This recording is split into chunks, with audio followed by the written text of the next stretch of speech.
Hello everyone, welcome back to our channel.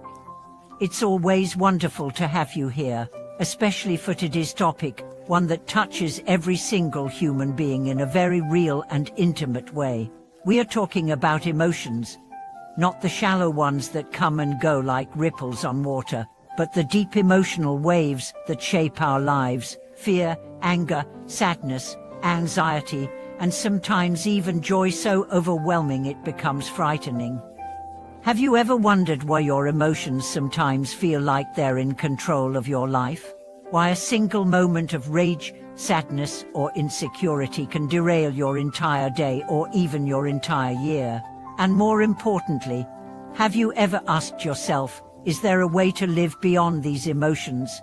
Not to suppress them, not to avoid them, but to transcend them. That's exactly what we are diving into today. We are going to explore how Buddhist wisdom offers profound tools and perspectives to help us move beyond emotional reactivity and step into a space of inner freedom and strength. In our fast-paced world, emotions are often misunderstood.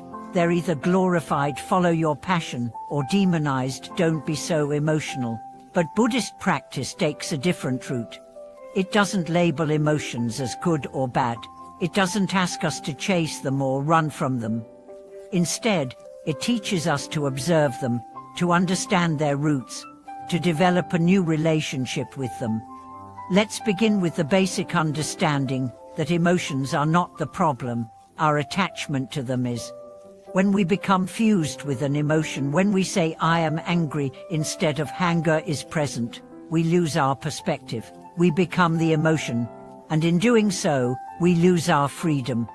The first great teaching of Buddhism is that suffering comes from clinging, from our inability to let things arise and pass, and emotions are no exception. When we cling to joy, we become anxious about losing it.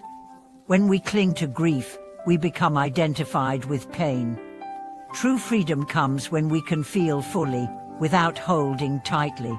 Let me tell you about a woman I met during a retreat. She had spent most of her adult life battling depression. She was intelligent, kind, and successful on the outside, but inside, she was drowning.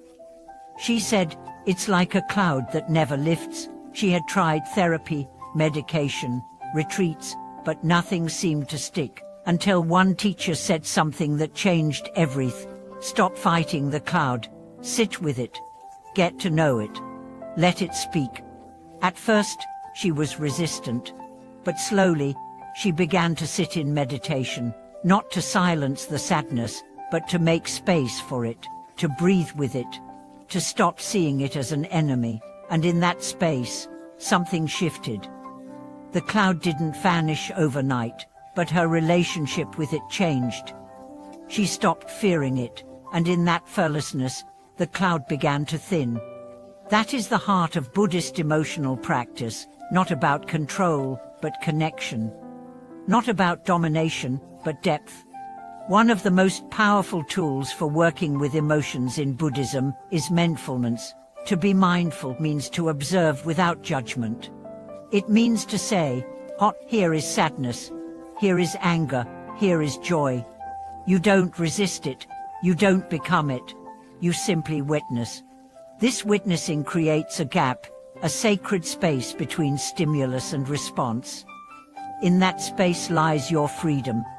A man once told me, "Mindfulness saved my marriage.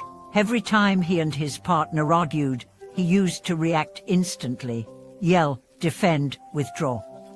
Then he learned to pause, to feel the heat rise in his body, to acknowledge the anger, and then to breathe."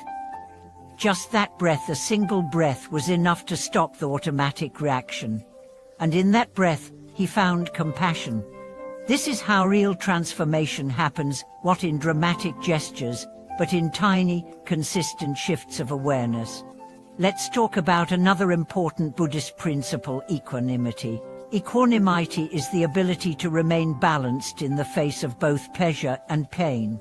It's not about being cold or numb. It's about having a steady heart, a heart that can feel fully, but not be drowned by feeling.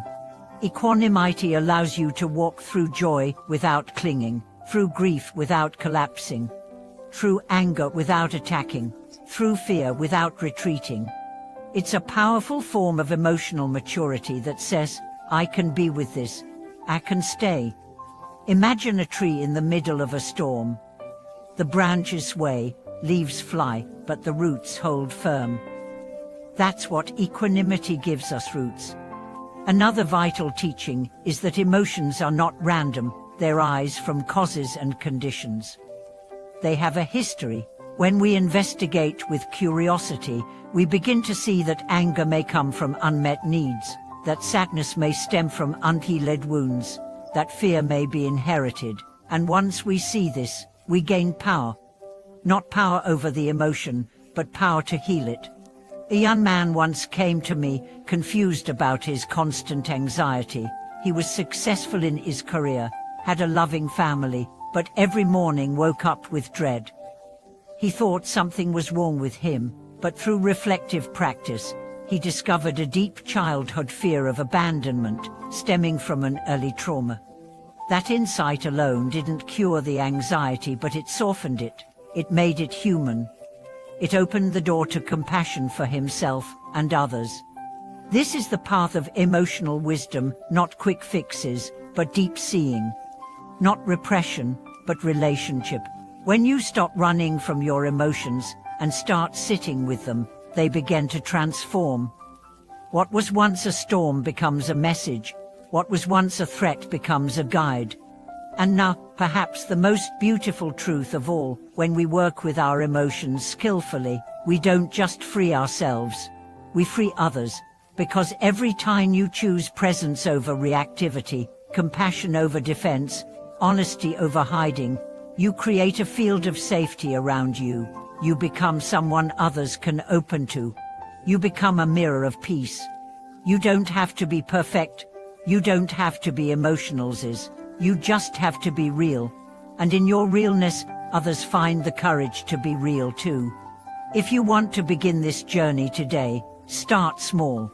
Take 5 minutes to sit quietly. Notice what emotions are present. Breathe with them. Don't fix, don't flee, just be you. Then ask yourself, what is this emotion teaching me? What does it need? What would it feel like to hold this with love? You might be surprised by the answers. You are not your anger. You are not your sadness. You are not your fear. You are the awareness that can hold all of these with tenderness. And that awareness is limitless. Thank you for watching this video. If this message resonated with you, please share your experience in the comments. Let us build a community where emotional truth is honored and healing is possible. And if you haven't already, don't forget to like, subscribe, and tap the bell so we can continue exploring these powerful journeys together. Until next time, may your heart be steady, your presence deep, and your spirit free.